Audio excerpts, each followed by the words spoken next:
Hey, welcome to a Wiser Retirement podcast. Leaving a financial legacy isn't something that happens by accident. It takes planning. We've put together a guide with 7 steps to leave a financial legacy and have made it available for free on our website. This guide covers designing your legacy, estate planning, financial education, and protecting your legacy. The link to download 7 steps to leave a financial legacy is listed in the episode description, or you can go to wiserinvestor.com, scroll to the bottom, and find it there. Now on to today's episode.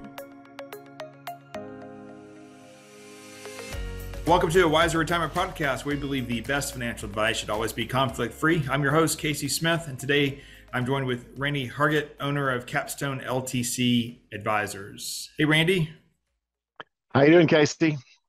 So Randy was a guest on episode 16 back in 2020. That was a long time ago, it seems like, but maybe not that long. Randy, you got a wealth of knowledge about long-term care. You're a RamseyTrusted Provider through the Dave Ramsey show. And today we're going to talk about protecting your wealth using life insurance or insurance in general. Thanks for joining us. Well, thanks for having me. 2020 does seem like a long time ago. Actually, I think this is your third time because I think we did 2 in a row back then. Yep, I think we did. So thanks for joining us. Our legacy, our theme this quarter is legacy planning. And so I wanted to make sure that we circle back around to talk about insurance because I think that's such an important part of preserving one's legacy. And I know that, listeners, I'm sure have gone back and listened to all our podcasts, but just in case they haven't, right. Let's start with the basics, Randy. Let's talk about different types of life insurance. I want to cover life insurance, long-term care insurance, all things related to preserving one's legacy. But let's start with the basics. So people often get permanent life insurance confused with term life insurance. So when we start with the one I prefer, which is term, and kind of describe that. Well, term life insurance is a life insurance policy that has a limited lifetime itself. And you can do an insurance product that would last anywhere from 5 years to 40 years. And choosing that term has an effect on the price. For example, if you have 7 years left on your mortgage, you might want to purchase a 10-year term life insurance policy to cover that mortgage should you pass away. And then after 7 years, when the mortgage is paid off, you don't need that particular policy anymore. Mm-hmm. And so term life insurance is usually designed and purchased for specific reasons. A lot of people years ago, and there's still a lot of people that buy whole life insurance, but whole life insurance is a different animal. Term came around and people started realizing that term life insurance was so much less costly that they could buy a term policy, give themselves that protection for that specific reason, and be able to invest the difference in the cost between that and a whole life policy. And that was going back into the 70s was the big phrase: buy term and invest the difference. Right. But basically, it all comes down to what an individual's needs are. Do you need this kind of protection? And then it comes down to a question of, do you want that kind of protection? Because essentially, people buy life insurance because they love their families. I guess I look at it as I want the cheapest way to replace my income because, and with the assumption at the same time I'm building wealth. So at some point you've built enough wealth that you don't need life insurance anymore. And right. That should cross over about retirement age or maybe a little bit past that.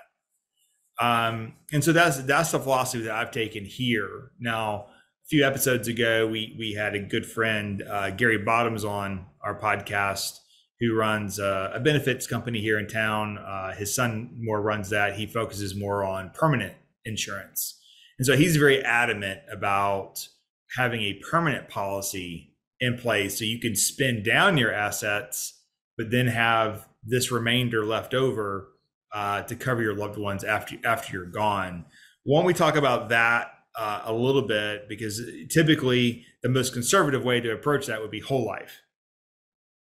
Right. That would be the most conservative and most expensive way to approach Right. that. Um, and the whole life insurance policy does cost quite a bit more because it does build a cash value. And as you grow that cash value, you have access to it. You could borrow against it if you needed to borrow, and then you would, when you paid it back, you'd be paying yourself the interest. And so there is a whole industry out there of people that promote whole life insurance as a way to finance your life if you wanted to be able to do that, especially if you were able to purchase a whole life insurance policy with a single premium. Now, to Yeah. get to specifically what you're talking about, what we typically recommend is what's called um, not term life and not whole life, but called universal life insurance. And it's a kind of a hybrid between whole life and term, in that you get to pick the term. In fact, the term can go out to age 120. So you could actually guarantee yourself a death benefit. But typically, universal life does not build cash value. And so you could get that replacement wealth, or that replacement of what you've spent down through a universal life policy at a lot less cost, especially if you did not have the need to build a cash value or have something to borrow against. And so Right. we have more clients that will look at a universal plan than a whole life plan because of that, because it's more cost effective. And you can actually, instead of picking a 30-year term, if you're 60 years old, you could pick, I want to make sure that this is paid when I die. And so I'm going to carry this out to age 105. And so you get to choose the age that this universal policy would expire. Yeah.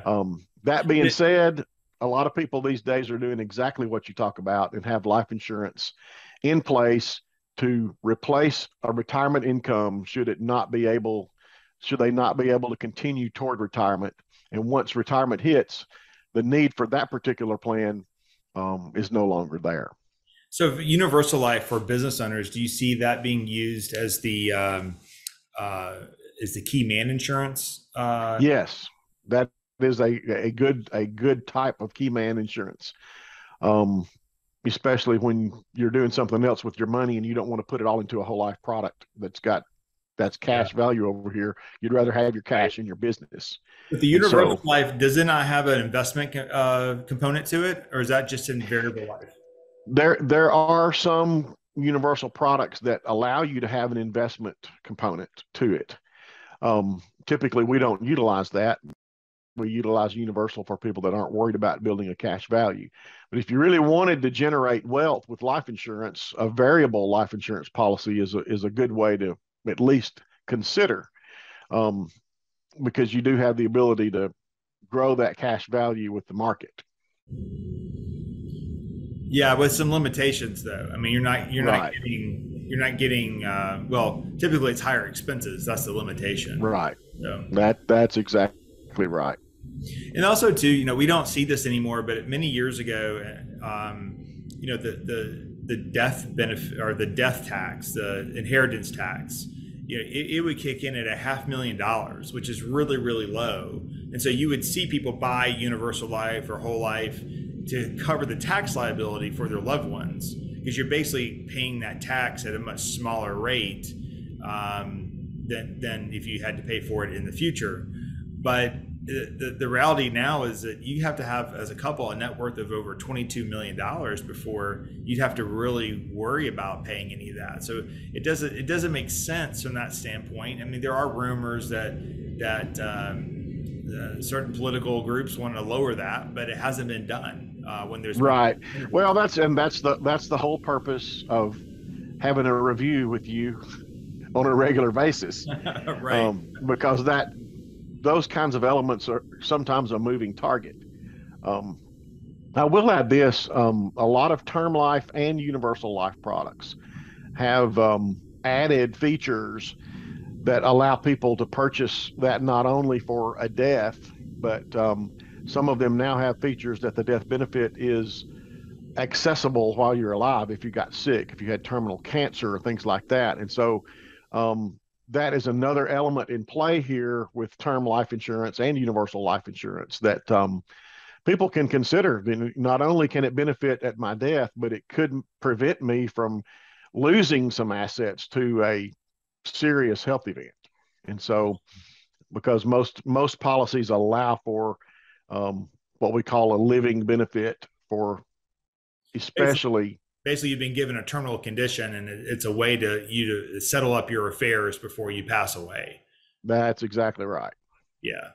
So, have you seen the implementation of that? I could only assume that there's some serious doctor letters required for. Yeah, it does have to be. It does have to be documented that this is terminal, and that you are going to.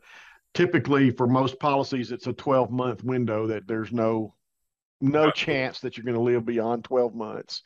Yeah. And in most cases, it's not the full death benefit that's available. It could be 25% of the death benefit, 50, 75%, depending on the product. And so, something else, Randy, I've come across in the last couple of weeks is clients that have term policies. Northwestern Mutual is really good at selling these. It has not a consistent premium, so it'll step up in premium every few years. But their big thing at the end is you can convert it to a permanent policy. And the cost of this policy is a lot bigger than just a standard old non-convertible term.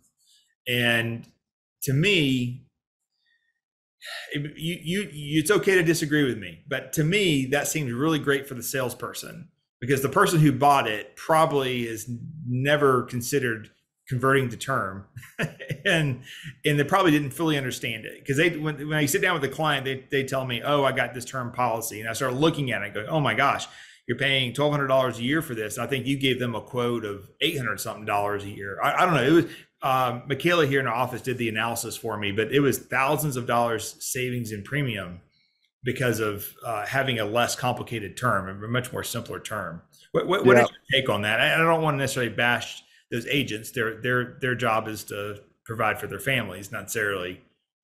My take on any kind of life insurance basically is onefold, is that life insurance, any life insurance policy needs to be purchased for a specific reason. You don't need to just have it because, oh, it makes me feel good. Life insurance needs to be purchased for a specific purpose, whether that purpose is to protect your business, or if it's to generate an income to stream for your spouse, or whether it's to a purpose is to leave a legacy as well. Yeah. And so when you think about that, it really causes, at least our clients, it causes them to really take some time and meditate and think about why you need life insurance. And once you get to a point where you don't really need that life insurance anymore, that does not have to be a part of your budget. Yeah, right. And so it's really important to identify the need and then design the coverage to meet that need. And ultimately, in our planning software, that's exactly what we're doing, in that we are trying to replace income that's needed, the needed income, not excess income, but the basic needs income, while they were working during their working years, and then provide the retirement that we've been planning for. And it's basically it's a step approach. You need more now, you need less later. And you know this, sometimes we do two policies. Maybe it's $1 million policy for 10 years and it's a $500,000 policy for 20 years. But we understand where we can save money by staggering the expiration dates and how we build that. Absolutely, because a 10-year, $1 million plan is not nearly as expensive as many people think, right? Because of the 10-year term, but it's meeting a specific need, and it's different for every individual. I have quite a few clients who have purchased life insurance policies, especially universal life insurance policies, because they have a family member that's got a special need. Absolutely, and they want to be sure that family member is taken care of when they pass away. Yep. And so it becomes an individual situation. It's not a one size fits all, and it really needs to be evaluated in like your software or in a special financial analysis to say, okay, here's where we need to be sure that we're taken care of if a death occurs for either one of you, if we're talking about a couple. Yeah, that makes sense. So let's shift gears a minute. Thanks for walking us through that. I don't think a lot of people fully understand the differences between the different policies. Let's make it more complicated. let's talk about Okay. let's talk about long-term care. So you think about you've been saving well your whole life, or you've sold your business. You don't really need life insurance anymore, but you still are not quite out of the woods on just coasting through the rest of your life, because we're all living longer, but we're not necessarily living in the best medical condition, health condition. And Yep. so we've seen, baby boomers, are, a lot of them are, I think, probably don't have enough, have not put enough thought into what happens when they have to end up in a nursing home. Assisted living is really not horribly expensive. But it's the nursing home that really hits the budget hard. And you're looking at what, $800 a month here in Georgia or in the metro Atlanta area for Yep. memory care. And that rate's growing somewhere between 4 and 5% a year going forward. And so you can easily see how 1 year in a nursing home could take $100,000 out of your assets. Yeah, that's just to live there. That's just to live there. But I think the key ingredient that you said is that most people have not thought about this. And the reason is most people don't want to think about this. Right. Okay. Yeah, nobody wants to think about it. And if you do play that tape out to the end, especially if somebody has most of their money in qualified funds, right, and if the nursing home is going to cost them $100,000 and they have to pull that money out of a qualified fund, then that nursing home is going to cost them $125,000. right, Because they've got to pay taxes on that money. And so most people have not played that tape out to the end. And the reason they haven't is because they probably haven't experienced it. I've been doing long-term care exclusively for about 20 years now. And what I can tell you, Casey, is that probably 80% of our clients are people who have experienced a long-term care event with a parent or a grandparent. And they've been forced into thinking about that. Yeah. And so it really goes back to your statement, is that most people haven't thought about it. The ones who've been forced to think about it end up addressing it. And so, and that's really why I'm in this industry. I'm a chemical engineer by degree, and both of my grandmothers went through $900,000 in a nursing home.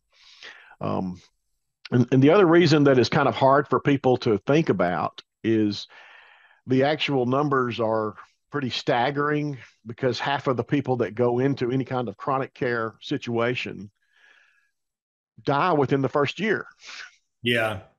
Which means that it's not long-term, and it's not a long-term financial burden. It's not a long-term physical burden on the family. But if you do make it beyond 1 year in a chronic care setting, the average is between 5 and 6 years.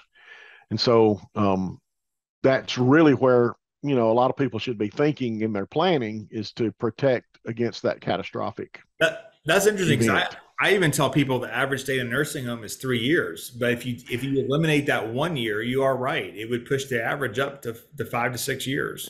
And for people that are watching this that are numbers folks, it's actually 2.6 years is the average.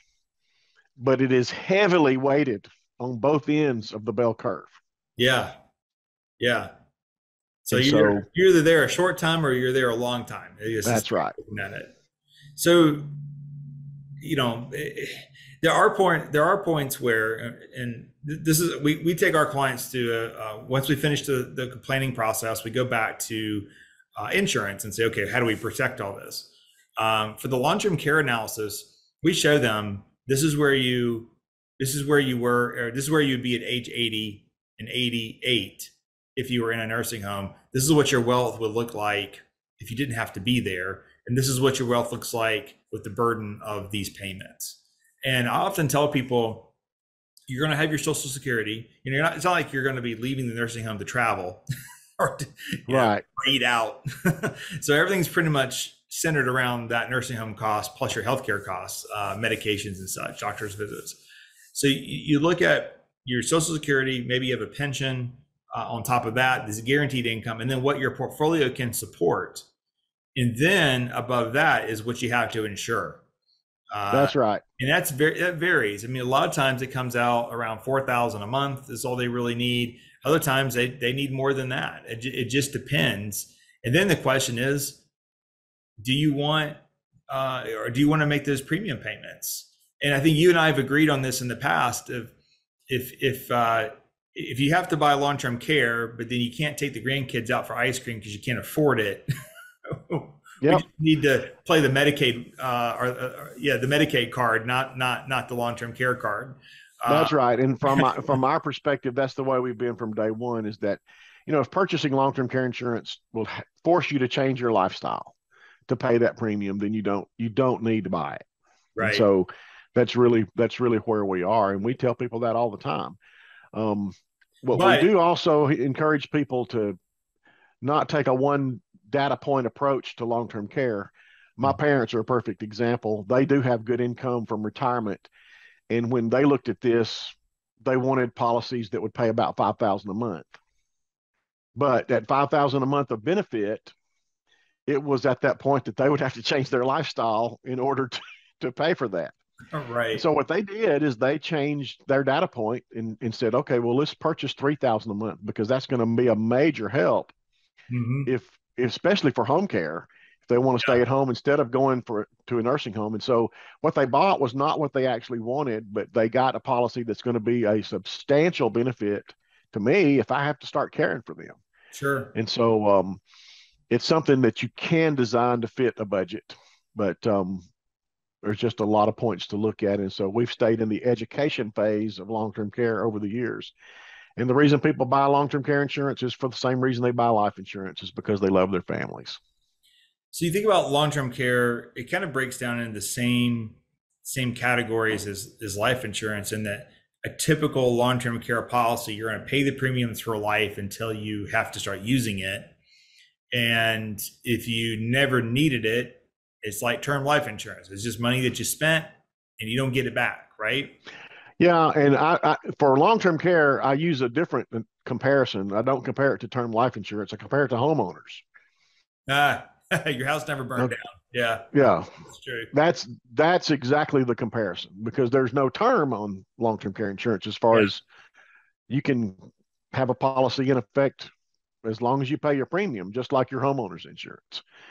And so that's the comparison. And so the traditional long-term care policies are just like that. It's insurance. It doesn't have cash value. It doesn't build wealth. It doesn't have any residual death benefit.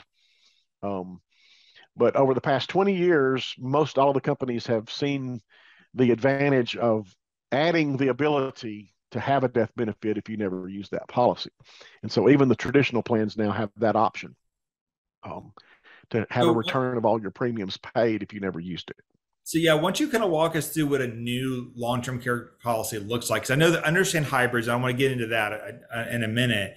But a traditional policy, I send you these, I think probably once a quarter at least, where one of our clients has purchased a policy decades ago, and they keep increasing the premium, and they're really trying to talk them into lowering the benefit as well. And then some of these are up to like $12,000 monthly benefit. That's a little excessive. So you can drop your monthly benefit significantly to get your premium down.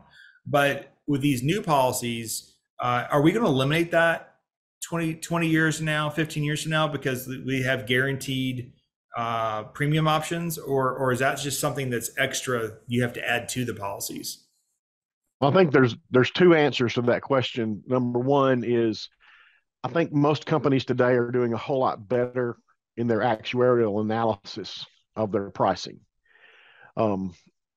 Policies that we've sold since 2006 have rarely any of them had any price increases on existing policyholders. Prior to 2004 to 2006, there was an anomaly in long-term care actuarial numbers, because long-term care falls under the life insurance umbrella, not the health insurance umbrella. Yeah. So it's subject to state guarantee associations and things like that. But when they started pricing long-term care back in the late 70s, 80s, and 90s, they used the life insurance assumptions to price it. And one of those assumptions was that there would be a 25% lapse ratio. because that's what happens. A person buys a 10-year term policy, they pay their house off, and they drop their policy. Yeah. Um, and what they found in the early 2000s was that after a good 25 years of numbers to look at, the lapse ratio in long-term care insurance is less than 1%. And Makes so sense. that was a huge missed pricing issue for those policies sold before that. The other thing was that back in the early, especially in the 90s, the inflation protection that was sold to grow long-term care benefits was a 5% growth rate. Mm-hmm. And insurance companies had years where they were promising a 5% growth in benefit to their policyholder, and they didn't have that in their portfolio. So Yeah. they had to come in and raise their prices. And so I think, number one, companies are doing better today, and we're seeing less of that for some of the newer policies. But the second thing is there's like only one company that has a premium guarantee in the industry. So there's not a lot of guarantees out there, but there are protections put in place at the federal level to do what you're talking about, to allow somebody to adjust their policy. And if somebody's watching this and you have a long-term care policy and you've had a rate increase, make sure that you call your agent. Don't just accept it or try to figure it out yourself, because even if they send you some options, I promise you there are more options that you could Oh, yeah. choose than what the insurance company has sent to you. Yeah. And so make sure you call the person that helped you with that, and they can help tell you what to ask for. Personally, I bought my policy in 2004 with a 5% inflation factor. Mm-hmm. And in 2011, I got a price increase.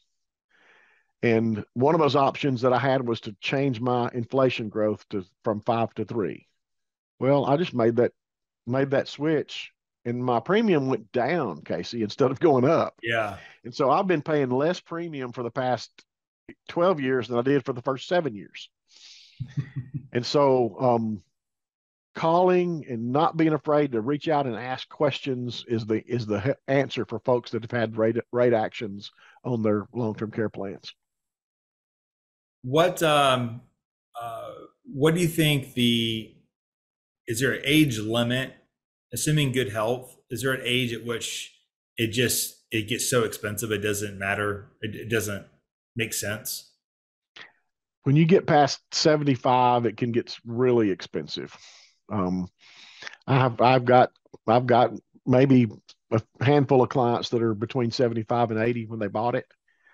But and is there an age at which you say this is probably, assuming everyone's in good health, this is the age at which is optimal to purchase long-term care insurance? There is an optimal age. It is when 3 roads cross. Number one is, do you have something to protect?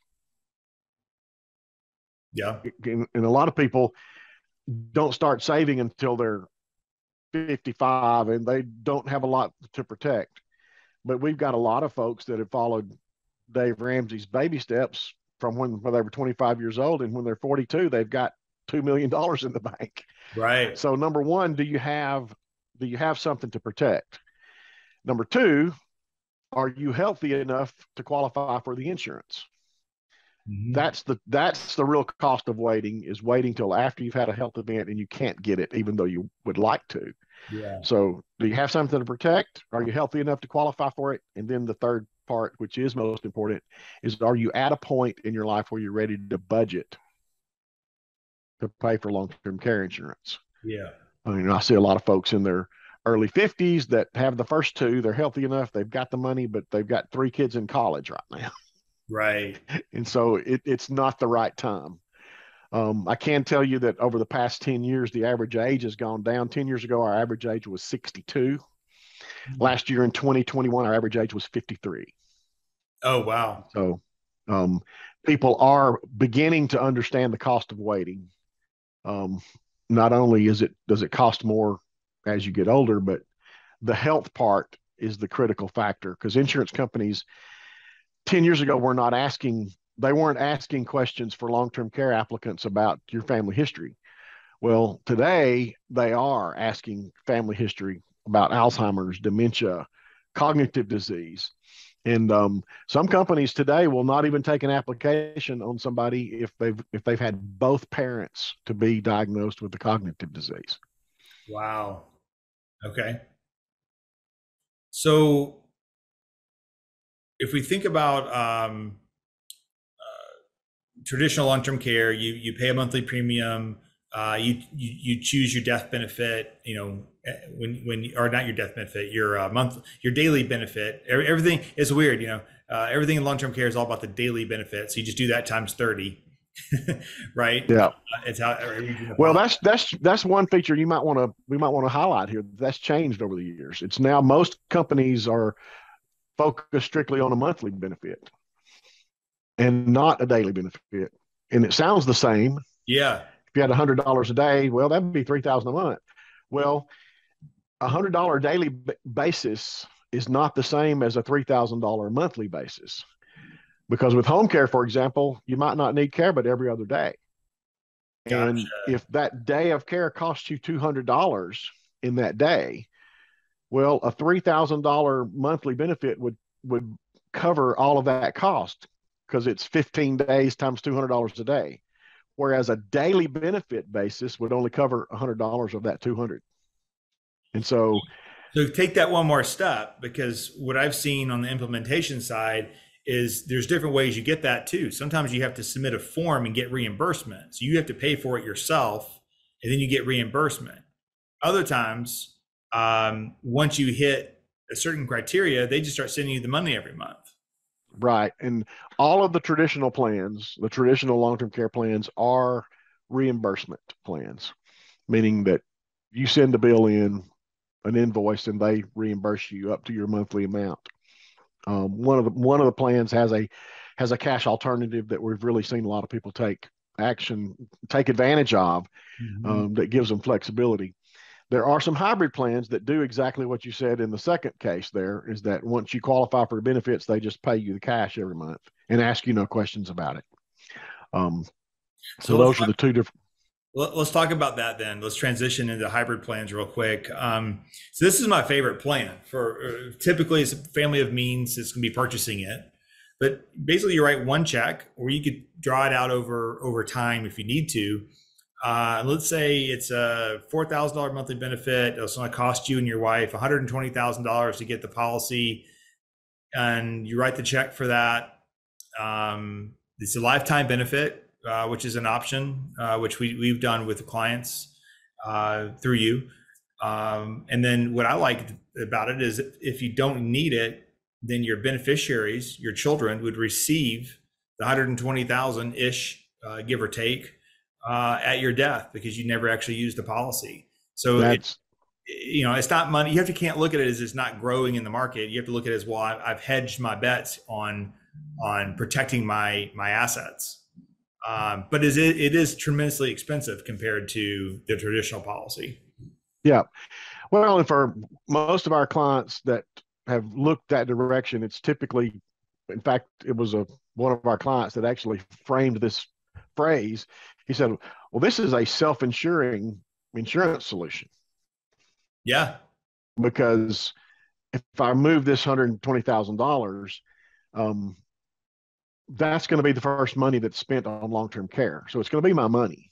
But what I have done is I have capped my exposure to long-term care to a fixed amount, because after that 120,000 is spent for long-term care, then each of us as a couple have an unlimited monthly benefit, or you could call it an unlimited lifetime income stream to pay for care as long as we need to be cared for.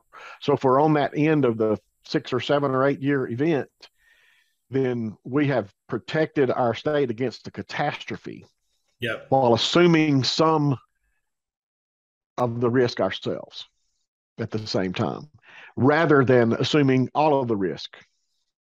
Yeah, absolutely. No, to me, that makes the most sense. You just have to have the cash to be able to move out of your, hey, I need this for retirement income, into protecting of the assets. So there's a threshold at which that makes sense versus doing a traditional policy. Well, and people may not be aware of this, but most of the companies that have had experience with these kinds of policies over the years have now really shifted. You don't have to do a lump sum purchase. Most of them will allow you to do a 20-year or a 10-year premium payment. Some of them even have a regular annual premium, but you don't have to plop down the $120,000. Yeah. That you can keep your money working for you, and you just pay an annual premium for the exact same product. But it's not the exact same price over time, though, right? I mean, there's a little arbitrage, I guess, on the back end of that for them. Over time, it would cost you a little bit more, but you also have had access to your own money. That's true. During that time frame. Or ideally, what if you got it when you were 55 and then it was paid for when you retired at 65, and so you did it with your higher wage years as opposed to having to do it when you at least have the least amount of income, overall. That has become one of the most popular ways to address this, is to get your long-term care protection paid for during your earning years, so that that's not a burden on the budget in retirement. Right. No, I love that strategy. Well, Randy, we could talk probably for another 30, 45 minutes about this easily, but I know that you have a hard cutoff, and we'll make sure that we pick up where we left off at some point down the road. So thanks for doing this with us today. Well, Casey, I've enjoyed it. I'll do it again anytime. We just want to help the world get more educated about long-term care. And even as I work with Dave Ramsey fans, that's the objective, is to educate. Sure. Because once people understand how these insurance products can work to protect their wealth, then they can sit down and say, okay, this is my need, whether it's for life insurance, or this is my need if it's for long-term care insurance, especially on long-term care if somebody has a parent or a grandparent that has a family history of cognitive disease. Right. And so getting that education is really what it's all about. And so. Well, thanks again. I appreciate it. We'll talk to you soon. Okay. Y'all have a blessed day. We'll talk to you later. All right. Bye-bye. All right. Bye-bye. Thanks for listening to a Wiser Retirement podcast. We hope you enjoyed today's episode. Make sure to subscribe wherever you're listening, that way you don't miss any new episodes. We would also appreciate if you could leave a rating and review. If you have any questions about anything that was discussed today, head to wiserinvestor.com and reach out. We would love to hear from you. This episode was produced and edited by Lilton Moore.